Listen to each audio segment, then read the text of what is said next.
வணக்கம்.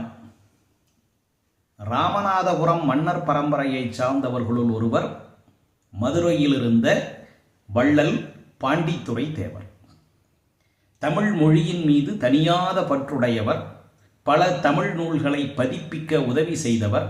மிக முக்கியமாக மதுரையிலே 4ஆம் தமிழ்ச்சங்கம் அமைவதற்கான புரவலர்களுள் முதன்மையானவரும் முக்கியமானவரும் பாண்டித்துரை தேவர். இவர் வாழ்ந்த காலத்தில் மதுரையில் T.M. ஸ்காட் பாதிரியார் என்பவர் இருந்தார்.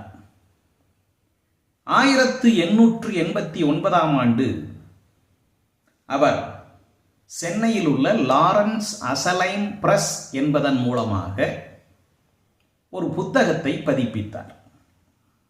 அது என்ன புத்தகம் என்றால், திருக்குறளினுடைய மூலமும் அது குறித்து தன்னுடைய கருத்துரை அட்டவணையும் திருக்குறளின் பொழிப்புரையும் இடம்பெற்றவாறு 270 பக்கங்களில் அந்த புத்தகம் அச்சடிக்கப்பட்டது. அதன் ஒரு பிரதியை ஸ்காட் பாதிரியார் பாண்டித்துரை தேவரிடம் கொடுத்தார்.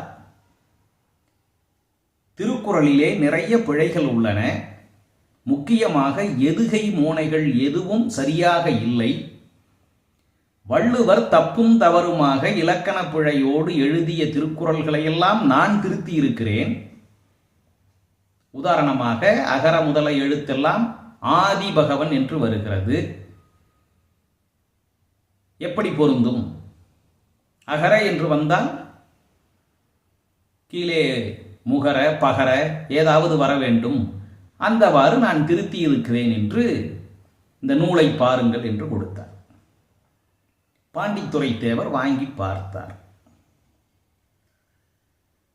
மனதுக்குள்ளே கடுஞ்சனம் பொங்கியது. வெளிக்காட்டிக் கொள்ளவில்லை. மிக உயர்ந்த மனிதர்கள் அளப்பரிய செயலை செய்ய முற்படும் பொழுது தன்னுடைய கோபத்தை வெளிக்காட்டி அந்த செயலை கெடுத்துவிடக்கூடாது என்பதற்கு பாண்டித்துரை தேவரினுடைய இந்த நிகழ்வு நமக்கு படிப்பினையாக உள்ளது. அமைதியாக எத்தனை புத்தகங்களை அச்சிட்டீர்கள் என்று கேட்டார். 1000 பிரதிகளை அச்சிட்டுள்ளேன் என்றார் ஸ்காட் துரை. அப்படியா?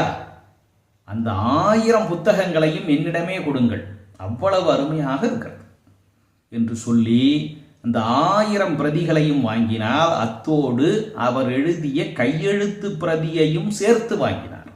தன்னுடைய சொந்த பணத்தை கொடுத்து வாங்கிய அந்த நூல்கள் அனைத்தையும் கொண்டு வந்து மொத்தமாக தீயிட்டு எரித்தார்.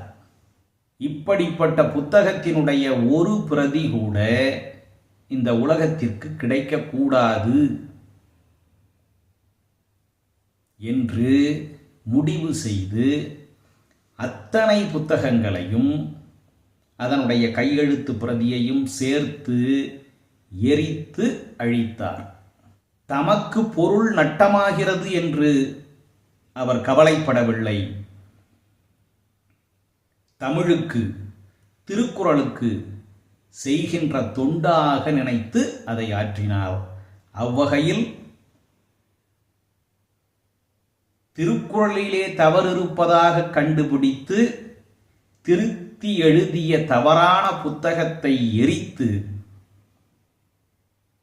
அழியா புகழ் பெற்றவர் பாண்டித்துரை தேவர். நன்றி, வணக்கம்.